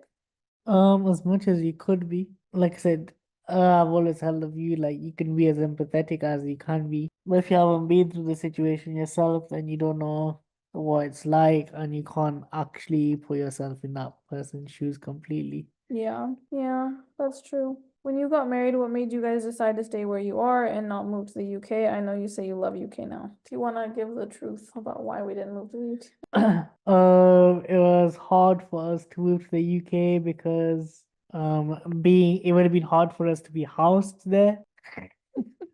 Such a nice way to say it. Well, yeah, it's the truth. I mean, look, we went even when we went there to like visit. I guess I overestimated the size of my bed. Oh yeah, you definitely overestimated the size of So your bed. I guess, like I said, everything worked out because we moved here and Alhamdulillah, we have a house We have our three and babies. yeah, and we have a bed that's big enough for the both of us. So yeah, like I think it would have been harder for us there, just But like why was on a the day-to-day why but basis. why was the reason we didn't even consider it? Um, You see what I'm doing here? yeah. Yeah, I'm not gonna say it, so you should say it. I feel like your family were more willing to put me up. Yes, and support us. Yeah, My family wanted us to have a good life together. yeah, My family is the type of family that would pay your college tuition. Not yours, literally. I mean, like their kids. Like, you know how there's some parents that, like, once you get to 18, they're like, oh, you're on your own, like, figure it out. I feel like that's your parents. And my parents are very like, oh, we're gonna support you until we die. yeah. Yeah.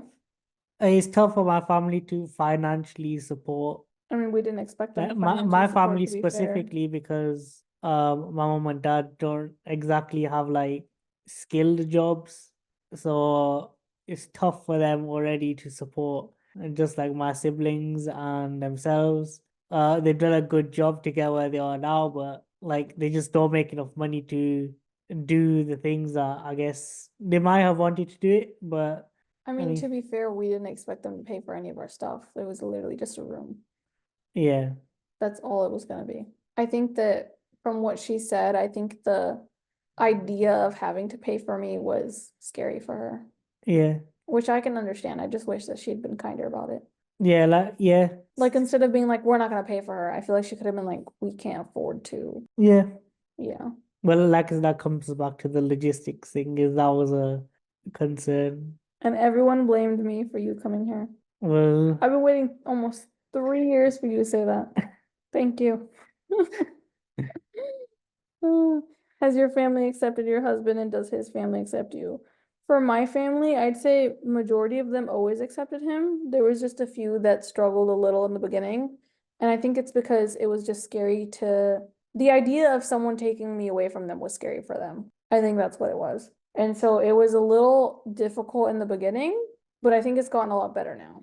yeah, I think for your family accepting me, there are people in your family who don't see me as family at all, versus my family sees you as family yeah, and like keeps things fair. So like when my brother gives me ED, he gives you ED. yeah, Like and like if someone asked like is that your family, they'd be like yeah, like they consider you family versus yours. I mean, a lot of them do accept me, but I also think that at the end of the day, like inshallah khair, but like if I died, I think mm, I don't think that a lot of your family, well, no, I think a lot of your family would be concerned for my well-being, but I don't think anyone would be willing to help me. Or maybe a few would be willing to help me.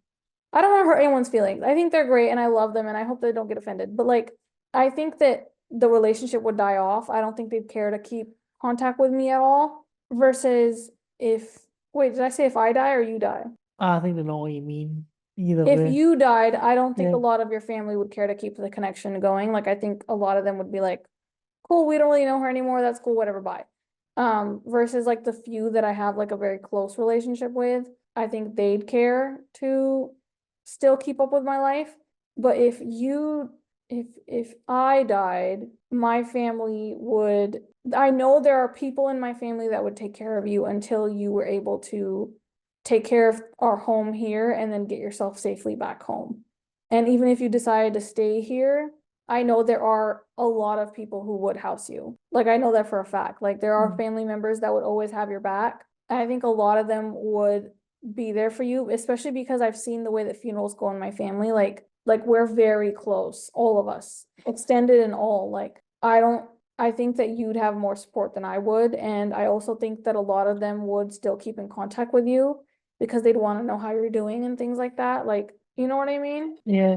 But then again, I think some of that comes down to the fact I'm in contact with more of your family physically on a regular basis compared to you and my family. So I'm not saying with every single member of my family you'd have the same relationship, because I don't have the same relationship with every single member of your family. Like Yeah. obviously it's with certain members I have a stronger relationship than others.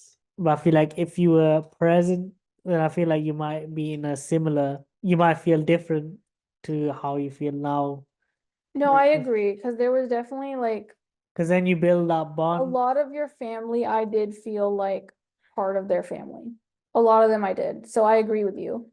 Um, I think a lot of them, I feel like I have a genuine connection with a lot of them, and I think that they would still care about me. Yeah. I just feel like there's a lot more of them that would be like good riddance, you Yeah. know? Yeah.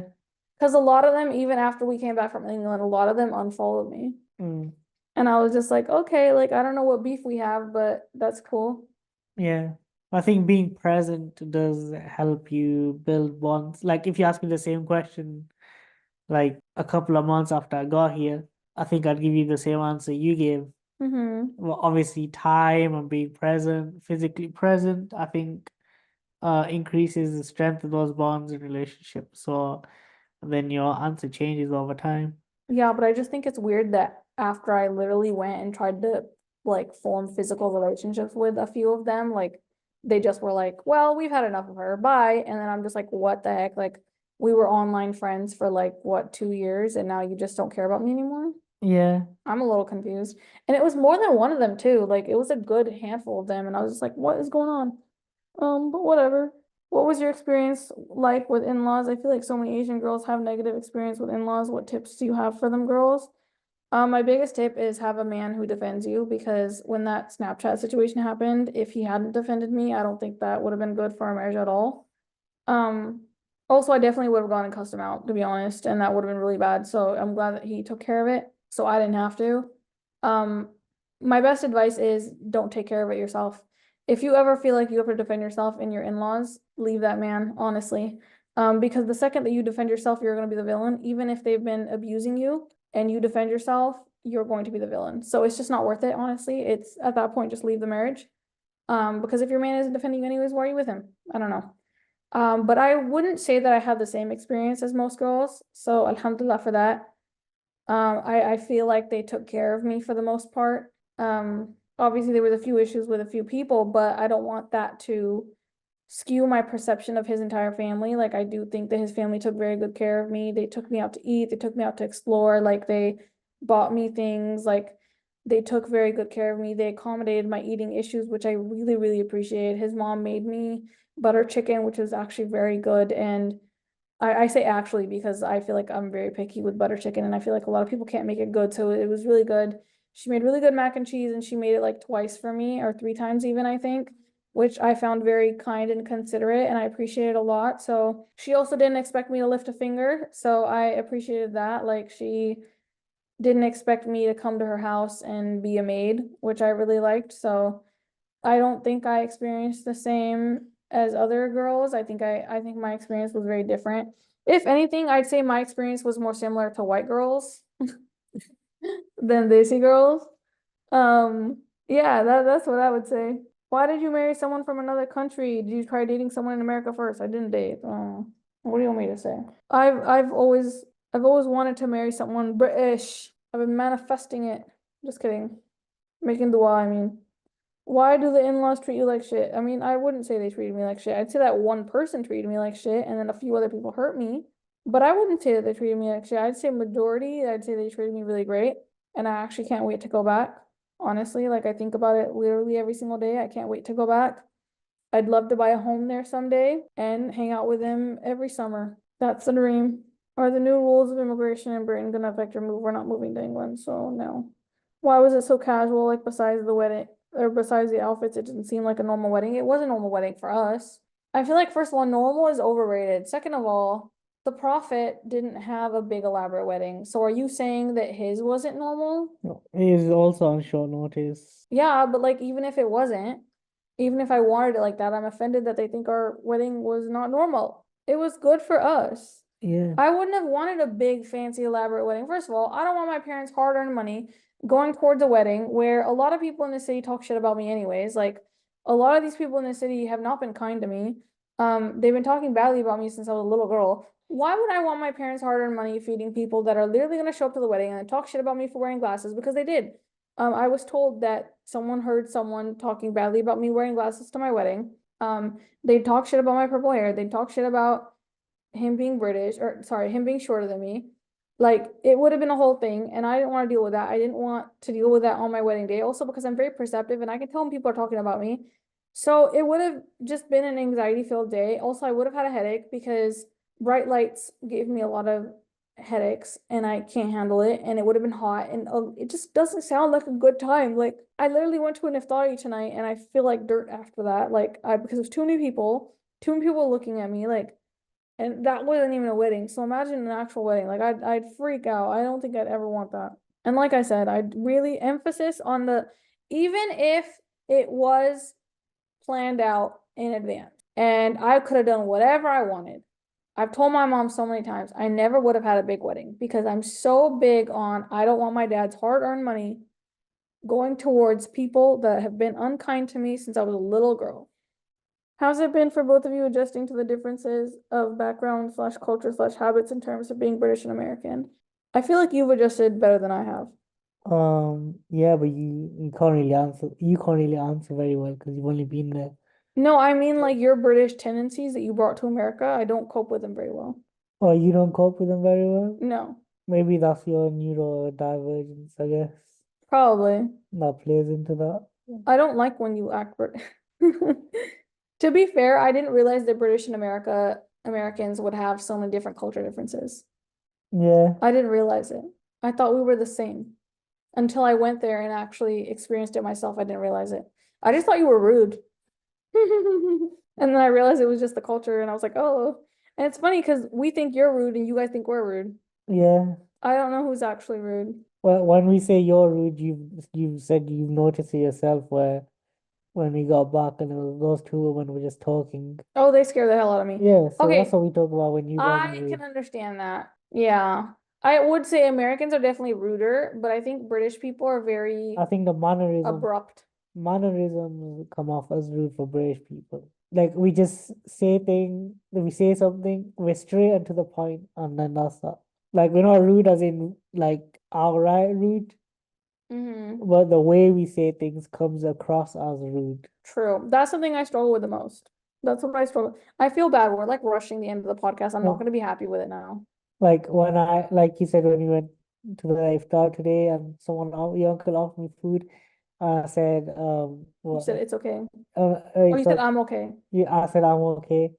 Apparently that came off as rude. You're supposed to say So, thank you. like, yeah, that's one thing. Yeah, I would say that's the only thing I struggle with. His tendencies that he brings over, like even like being rude to waiters and waitresses, like I understand why you have to be that way in England, but I don't know why you have to be like that in America. Like you need to let that go. I struggle with that. I don't like how rude you are to them. Wow, the last question. Oh, I already answered that. So I guess that's the end of the podcast. Wow, that was a really long podcast, you guys. You're gonna have to edit. I'm gonna have to edit this, and I'm exhausted, and you're exhausted, and it's 12:10, and I need to go to sleep, and you need to go to sleep. And I didn't have my mango juice, but it's okay. Baby, thank you for doing podcasts with me. See, it's rude that you didn't say you're welcome. I was just about to say it. You took so long. Yeah, my cognitive abilities declined after post 12 a.m. Like as soon as you didn't give me a chance, Yes, I did. I'm gonna leave that silent spot in so people can see how long it took I you. think maybe you might be able to even hear me say why, like as in yeah. No, I Before don't you think say so. yeah, I think so. Baby, I waited Because like I felt like 4 I felt like it was seconds. coming out of my mouth, like very slowly. And then you didn't even say you're welcome. The video might be captured on this actually. Okay, well, I'm still grateful and I still appreciate you for doing podcasts with me. Thank you, baby. Would you do Yeah. more with me or no? I respect your opinion. Yeah. Thank you, baby. I would. You look so unhappy when you said that. I'm not. You I look told you so I'd do ones that we talk about other stuff. other stuff. Yeah. Okay. I don't know, like what? I don't know, like Let's talk about Nipsey. Let's have a Nipsey podcast. What do you think? like the one I watched, you just talk about things that have happened Nipsey. during their week and You wanna topics. so you wanna have like a weekly, how about we have like a monthly check-in? What do you think? Yeah. All right, we can do that. I think They that'd be talk about nice. like things they've seen on like social media and all that kind of stuff. Okay, that's fine. Baby, do you want to be one of those Dawa bros? No. That's good. Well, let me see your notifications real quick. Why? Because I just want to see. What do you want to see? I feel like it's looking a little sus. What's looking sus? Scroll down. Let's see. Scroll down slowly. Oh, that's my group chat. Yeah. I thought that was a girl messaging you, but it's just my group chat. That's a girl messaging your group chat. Okay, so I just had to make sure that no girl was messaging you. For the record, I don't go through his phone. I'm not crazy like that. I'm pretty good with actually like not even going on your phone, to be honest. I trust you, baby. And I trust that you know what my brother would do to you if you ever did anything. Mm. That's not a threat. My brother's a nice man. He would give him a big hug. Okay, thank you, baby, Yeah, for being on my podcast. And thank you everyone who watched this, even though I know the majority of the people watching this are my haters who are just nosy and want to know. But hey, I hope that so many people watched this that I finally can get monetized. That's what I hope. And I hope no one took offense to any of this because I think it's really important to speak the truth and people not get offended by the truth because the truth deserves to be said. And it's unfair that in our culture we've been taught to be silenced because of other people's peace when keeping the silence has actually not protected my peace the past 2 years. I feel like I've been demonized. That's a better word. I've been demonized the past 2 years for things that I wish that he had just said 2 years ago. And I'm glad that he finally said it now. And like I said, there is no beef, there's no hard feelings. We're good. Everyone's good. Everyone loves each other now, except a few people, but we've accepted that and we're good with that. Like, not everyone has to love each other. Majority of everyone is kind, and I think it's just really important not to take things personally unless you specifically were mentioned. Like, because I think as human beings, it's really easy to only talk about and remember the things that stood out to us, but that doesn't mean that kindness wasn't valued. And yeah, so I do just want to say, like, thank you to all Voices cousins that gave me gifts and took the time out of their day to spend time with me. Thank you for the ones that still message me and still keep in contact with me. Thank you to his aunts and uncles who took me out and took care of me and talked to me and send me gifts and sent my parents gifts. And thank you to his mom and his dad for housing me and for feeding me and taking care of me. I appreciated all of it, and it meant a lot to me. And just because a few people were unkind doesn't mean that I will never not appreciate what was done for me. I just think it's important to talk about everything and be honest. Vulnerability is a strength, even though I know a lot of people may disagree. But okay, I'm gonna stop rambling now. That was just my little disclaimer. I'll probably duplicate it and put it in the beginning too. So you're gonna hear it in the beginning and you're gonna hear it now. And yeah, thank you so much for listening. If you're new here, please subscribe, give it a like, leave it a comment, leave your thoughts and feelings. And now I'm going to bed because I'm starting to lose brain cells, dude. Yeah, what I was said. Good night, everybody. I don't know what accent that was. That was like a Scooby-Doo accent. I don't know what that was. Yeah, good night.